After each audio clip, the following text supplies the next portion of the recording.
Now, Sean, we've talked before about Donald Trump preparing for war on Iran, while at the same time, trying in the last couple of weeks to negotiate a deal for Iran to give up its nuclear weapons program, cut back on its ballistic missiles, stop killing protesters.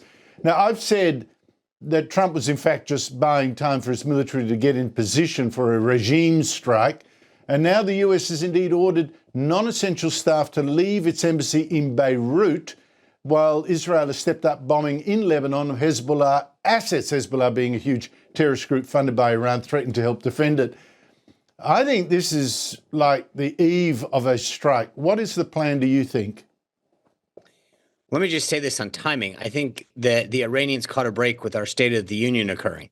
The president obviously wants to focus tremendously on domestic politics, talk about affordability, the border issues that he campaigned on, and speak to an American audience. And American audiences generally don't have a wide tolerance for foreign policy.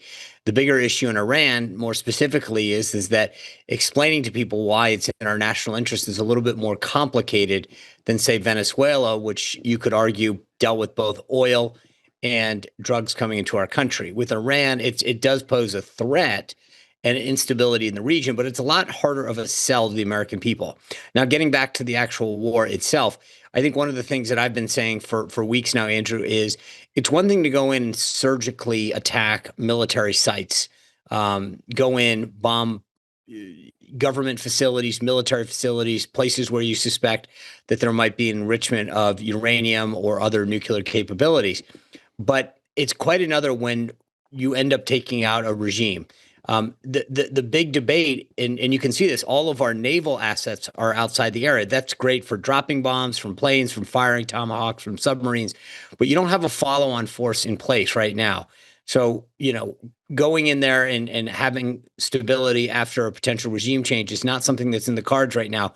Number one, militarily, but number two, more politically, Donald Trump takes pride in the fact that he ends wars, doesn't start them. So I think that's, to me, the bigger factor in all of this, which is that I think President Trump is loath to get involved in a sort of a military quagmire that could last for years after campaigning so vigorously on getting out of those kind of situations.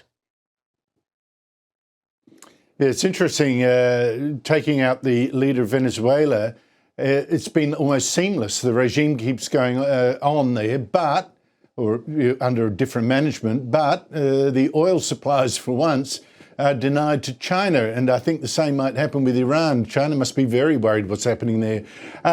Meanwhile, today, Sean, is the 4th anniversary of Russia's full-scale invasion of Ukraine. Donald Trump once promised to end that war in a day. He then threatened to cut aid to Ukraine if it didn't give in to Russian demands. What is his position now?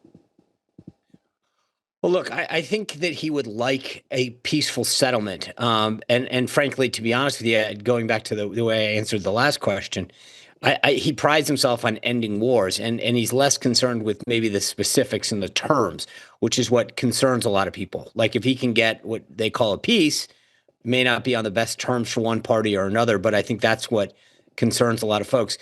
I got to be honest with you, Andrew. I think Ukraine is on the back burner significantly between Venezuela, Iran, what's going on here domestically. Ukraine is not popping up as an issue. And frankly, I wonder if Russia is playing that game, which is slowly kind of just keep things going, wear the Ukrainians down, buy some more time. But as I've maintained for a while, I actually think Iran and Russia are cut from the same cloth, meaning that I don't think either one of them actually wants a deal. I think they want to buy time. That's about it. I suspect and fear that you are absolutely right. Sean Spicer, thank you very much for your time.